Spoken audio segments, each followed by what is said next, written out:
and one seat on the left. So I don't know.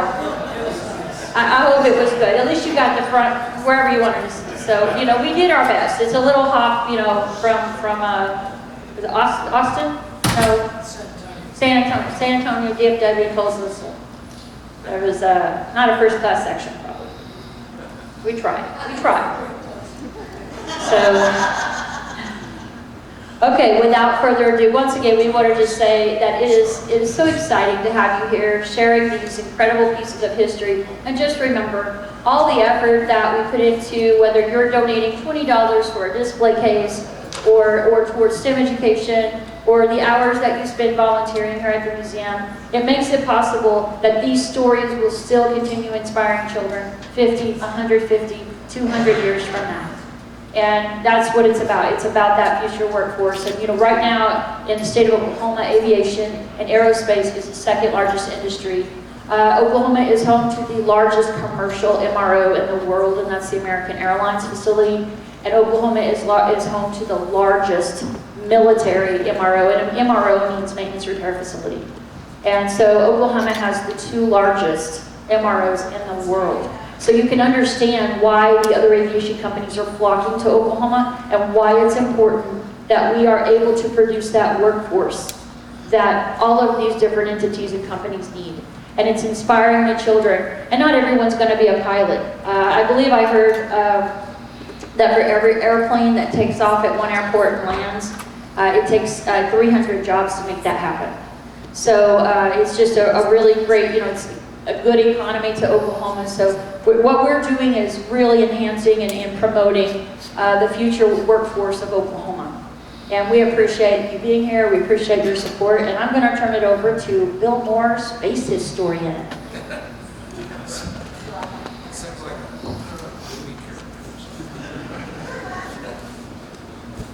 Welcome. I tell you what, I think more people know about Apollo 13 than any other mission, with maybe the exception of Apollo 11. And we are fortunate today. This is the anniversary that Fred and Jim Lovell called Boom Day, and this was the day of the explosion.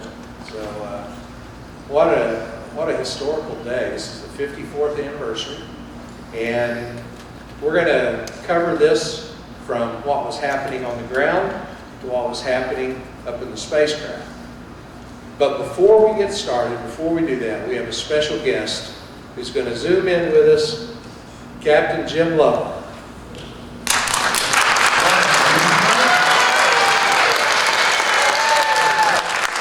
I'm here being part of the program. Well, thank you for being with us today. We really appreciate it.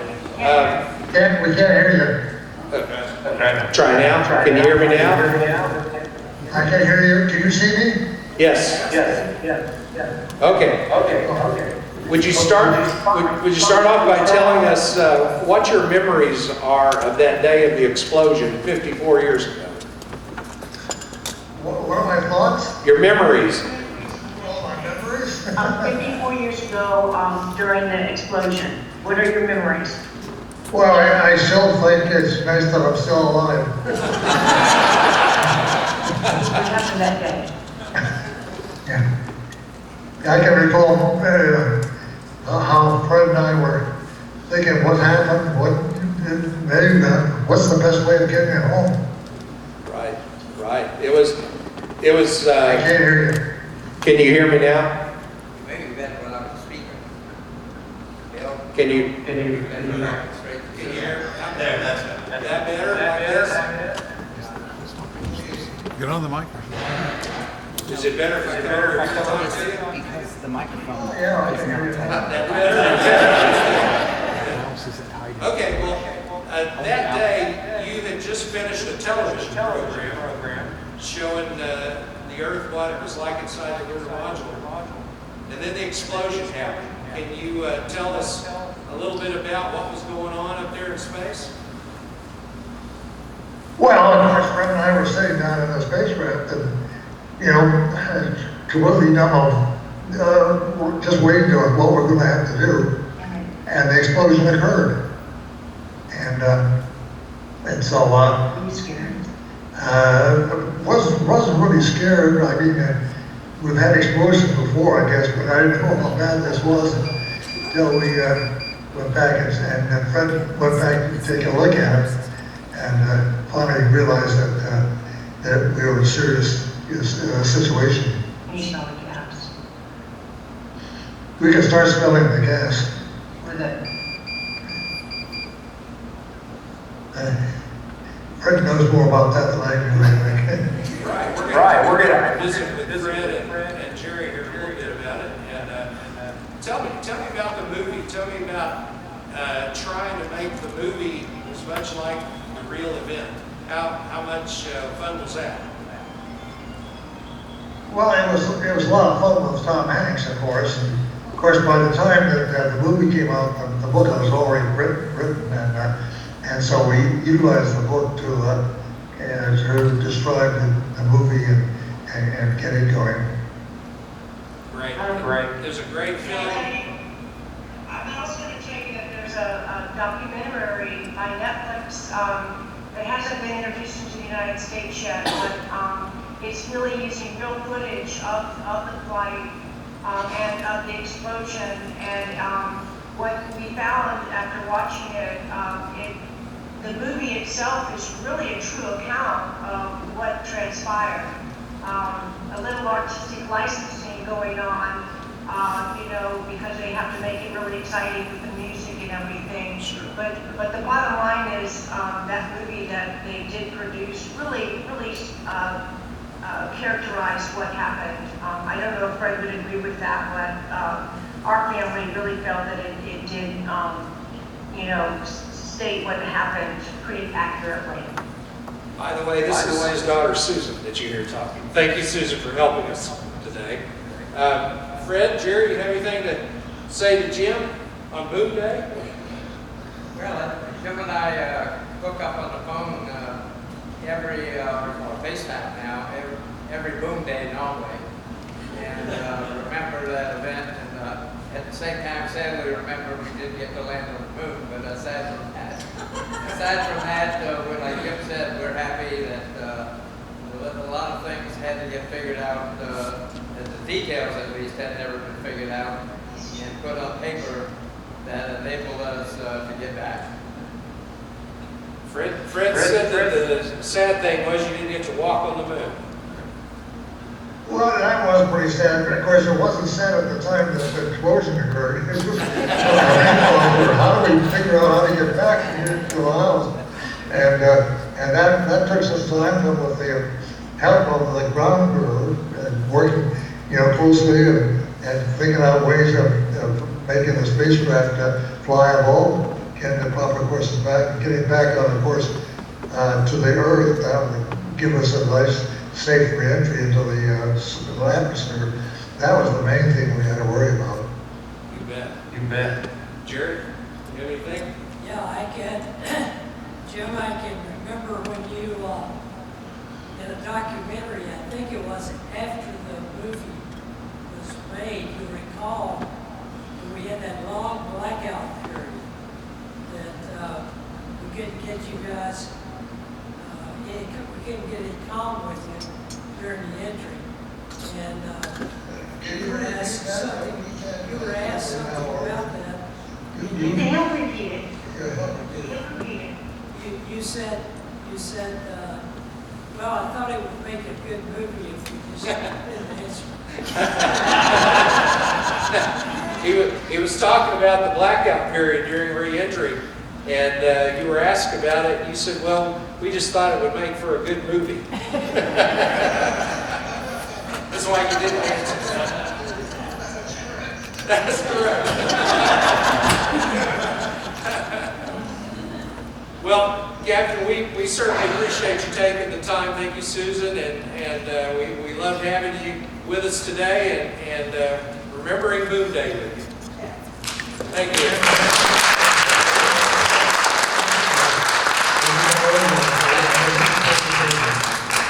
Thank you. Thank you.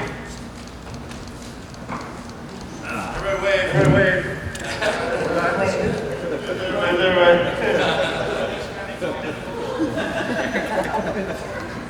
right, Alex, thank you so much. Thank you. Thank you. Thank you. Okay, so you're gonna hang up, right?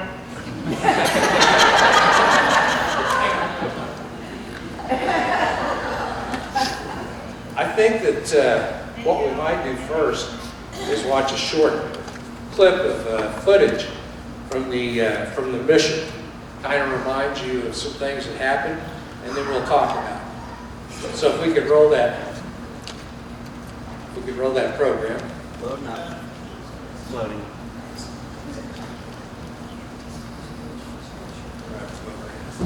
Apollo 13. Jim Lovell, commander and veteran of 3 previous missions. He had orbited the moon Christmas 1968 on Apollo 8. Fred Haise, his first time up, lunar module pilot.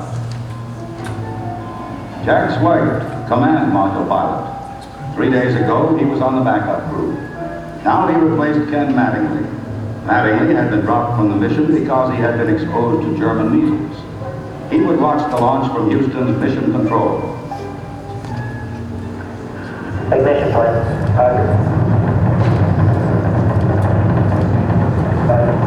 Arm start, right? Turn to Noel and drive. Okay, battle has looks good here. Flight good agreement. Okay, good day. SRT looks good. Okay, Capcom, we'll go on that. The next step in the routine of lunar flight was to burn out of Earth orbit toward the moon, then pull free of the 3rd stage and dock with the lunar module Aquarius. At the controls of the command module Odyssey, Jack Swigert. We're hard dock to you. Odyssey and Aquarius moved away from Earth toward the moon.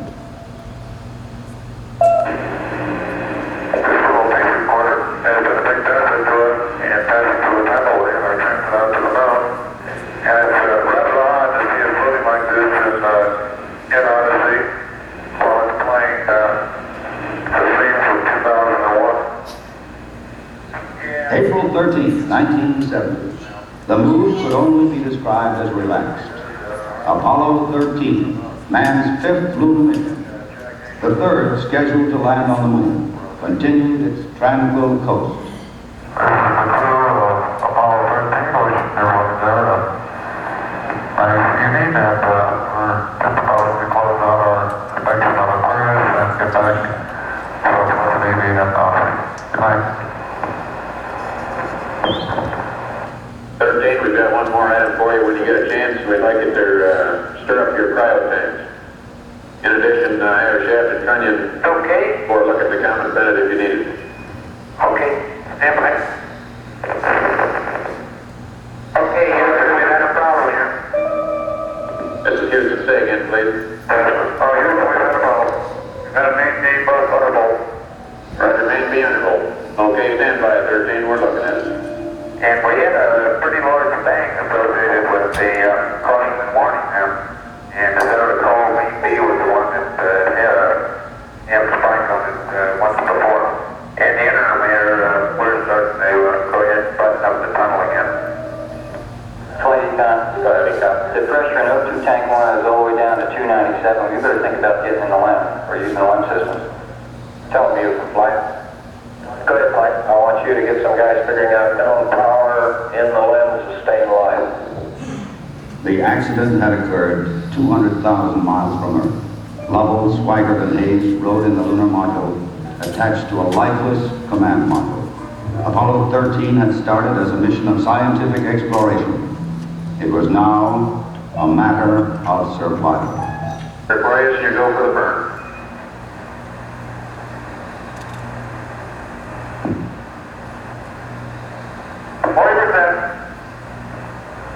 Okay, Aquarius, you're looking good.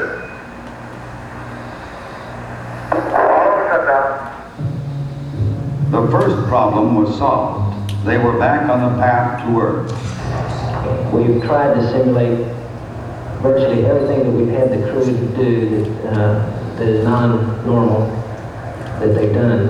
And we've proven most everything that we've been able to run on the simulator prior to passing it up to them. There may be some details they haven't done, but at least we've checked the feasibility of everything we've done, and we'll continue to do that. They passed 137 miles from the moon. We actually had a third little sleep restraint, which Fred then put on and bucked up and kept a little bit warm. The astronauts faced another problem, their own exhaled breath. The lithium hydroxide chemical to take carbon dioxide out of the air was not sufficient in the lunar module. They would have to adapt the canisters from the command module to fit the hoses in the left. On the ground, an adapter was fashioned from materials the crew had available in the LEM. Cardboard from a checklist, plastic bags, and tape. After checkout in an environmental chamber, the directions for construction were sent up to Aquarius. At this point in time, I think the partial pressure of carbon dioxide was reading about 15 millimeters. And we constructed two of these things and put them online, and I think within an hour, the partial pressure of CO2 was down to 2/10. On April 17th, they prepared for re-entry. After a small course correction burn, they jettisoned the damaged service module. Copy that.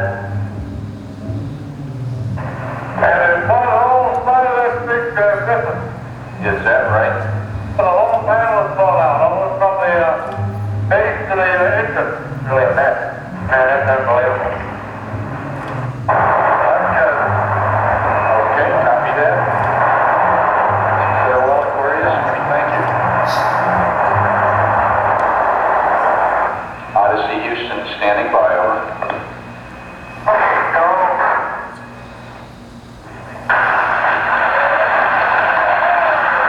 Odyssey Houston, we show you on the main. It really looks great.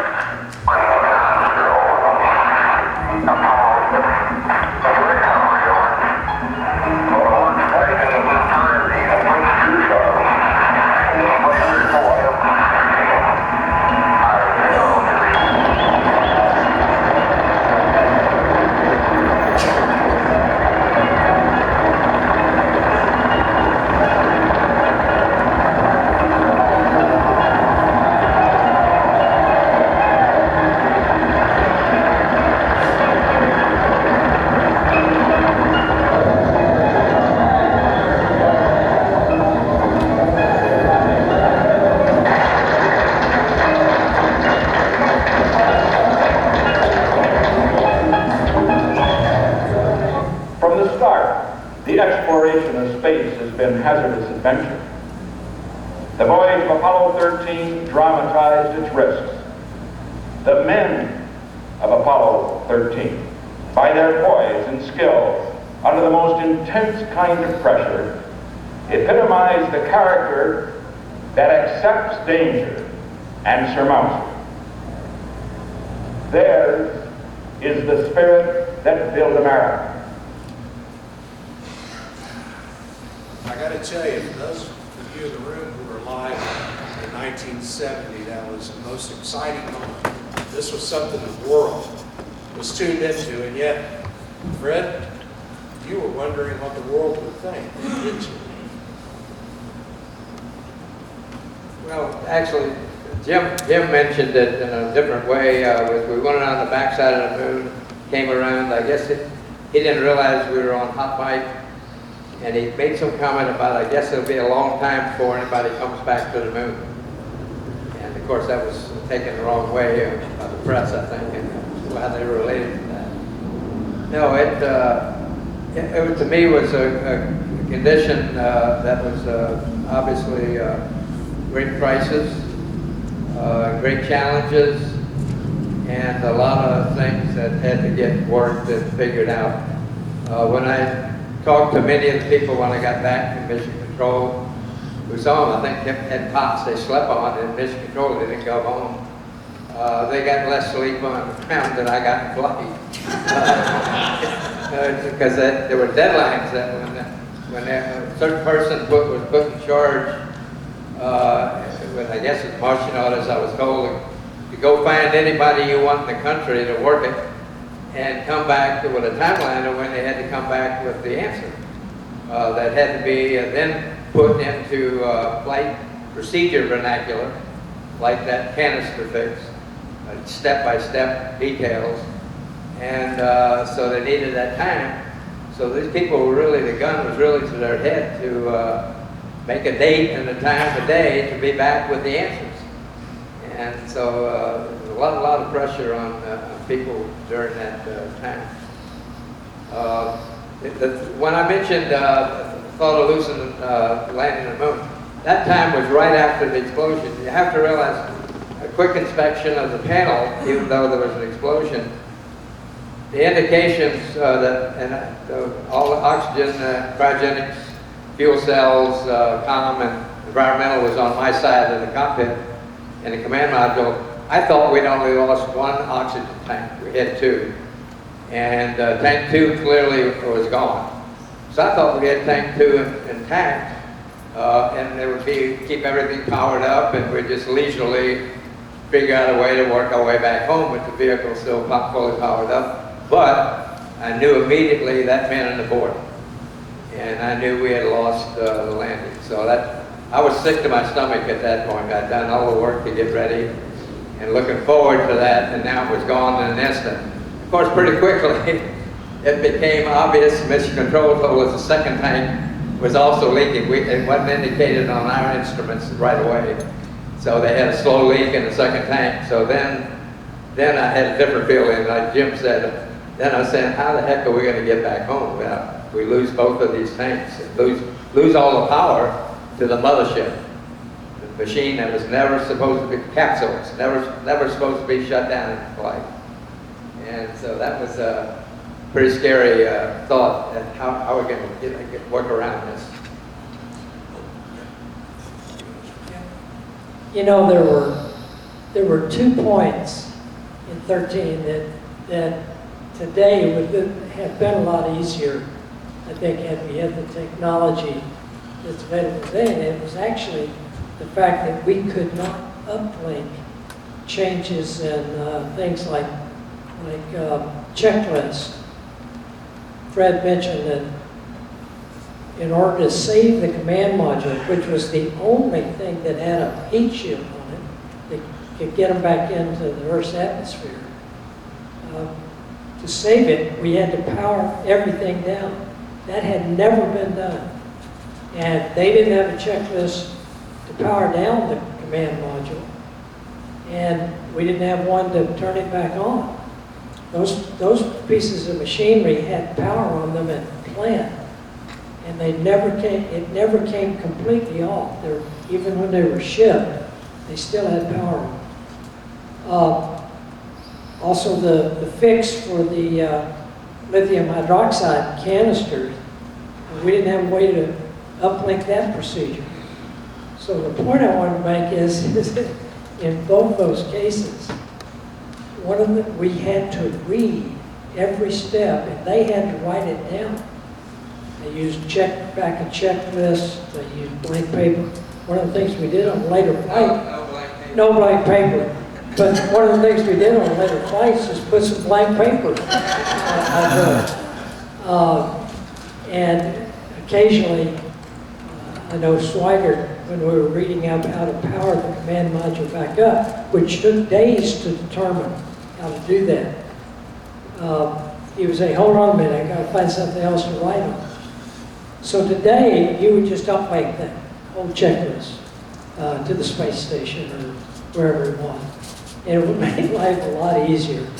And Lovell, I guess all 3 of you, but Lovell was really upset. He was getting, and rightly so, because it was getting fairly close to re-entry, and we didn't have the procedure up to him yet on how to power the command module back up, which they needed. Kind of important. Yeah, I might add to that. The thing got worrisome for me, mostly as we progressed through and seemed to have everything under control, was the thought of that power. As you said, I think Jim was very calm, had a good personality, had good joking often about things, but that's the only time he kind of acted like, well, I won't mention the astronaut's name, but another astronaut. And how he might have addressed mission control. But he got a little up Yancey about us getting that procedure. We actually got into his 17 hours before entry, before we're going to hit the air. It was many, many pages. Jack Schweiger copied it. He had to carefully number the back. He broke off the backs of checklist books and fronts to print right down manually this procedure step by step. And so Jack and I were going to do it, and Jim was going to stay in and keep the limb attitude control, communication, etc., while we were going to power it up. And Jack and I read through it and kind of got the flow of the procedure, but we were not allowed to go into the command module, the capsule, and start the power up until 2.5 hours before entry, before we were going to hit the air. Because we had already used, and the power down, a little late, and the command module would use some of the entry batteries. The batteries that had to control the spacecraft through entry and get the parachutes out. Now they had recharged it some using limb power. Limb had excess reserve positive to reach. They figured out a way, John Aaron I think figured out a way to recharge partially our entry batteries. So Jack and I crawled in about 2 hours actually before in this dark capsule using our flashlights, and the first thing Jack noticed was water was all over covering the instrument panels. You couldn't see the panels. And so he got up 2 towels and we wiped off the panels so we could see the instruments clearly. And of course, then thinking about that, we said, well, it's probably water. Jack did behind the panels.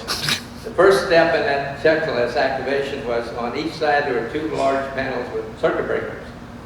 And Jack would push them all in on one side, and I was on the other side of the capsule to push them on that side. Jack says, hold it, and then I'll give a countdown, and when I give you a go, we'll push in 6 circuit breakers. And then we'll halt and wait a little bit of time. Says, you know, when the water circuit has got things wet that causes short, we'll smell the insulation burning on the wire.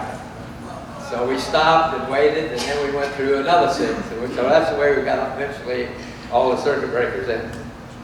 Now I'll stop here to point out that what saved us was the tragedy on the Apollo 1 fire. There was a lot of modifications made to the capsule, and the big one that was talked about a lot was the hatch redesign. So the hatch could be opened very quickly, which couldn't happen, and unfortunately we lost the crew on Apollo 1, fire on the launch pad. But what they'd also done was put new, stricter requirements on the wiring harness, the wiring and connectors. And virtually by the requirements they imposed, and that included not just the command module, but also the limb, effectively with the Melcore, they had to hermetically seal at the connector interfaces for all the wiring. So that made our wiring harness waterproof. So if that had not been done as a result of that, we would have probably had an electric shock for sure. And it's suffered the same way the Apollo 1 crew had. So that enabled us to get through that power up. And of course the reason I say I'm concerned, if you're going to do something like that power up before the mission, and I would have done it in a simulator and we'd have gone through it, you know, several dozen times. We'd have been well trained. Feel comfortable with doing that, so here we're going to do it one time, the first time, and it had to be right. So that was kind of in the back of my head, things I was really nervous about at that time. Okay, so before we get too far away from before the explosion, this was to be the 3rd moon landing, and you were going to have 2 EVAs, is that right, man? Would you take us through kind of what you trained for and what you would have been doing on Flormar? Okay, the first EVA, most of the time was going to be spent setting up a central station, which was done on all the landings. This had a RTG nuclear power source. In fact, I assume right now, if we wanted to, we could turn it back on, and they'd still be running today, the ones we left on the moon. And so then you had to hook up. Well, first of all, you had to get a comm set up with an antenna pointed right, so the mission control and Earth had communication link to that central station. And then you strung out from there with many of them cabling at various points spread out from the central station experiments that had to be placed out. And and each of those had to be hooked up. And so it took literally almost that whole EVA. We only did some sampling, we're planning to do some sampling nearby the limb. We weren't going to get very far from the vehicle. The second EVA was pretty much dedicated with a planned path laid out to cover certain units, or geology units, geologic units, to collect samples. And of course we were allowed, supposedly as good observers with all the geology training we had, to ad-lib some and sample as we saw fit at sometimes, but continually in the discussion with Mission Control, who was being fed and we were being listened to by geologists on the side room from Mission Control that actually had worked with us on all our field trip geology sessions. So it was kind of a nice closed loop with people we'd worked with in our training sessions, and to do the best we could.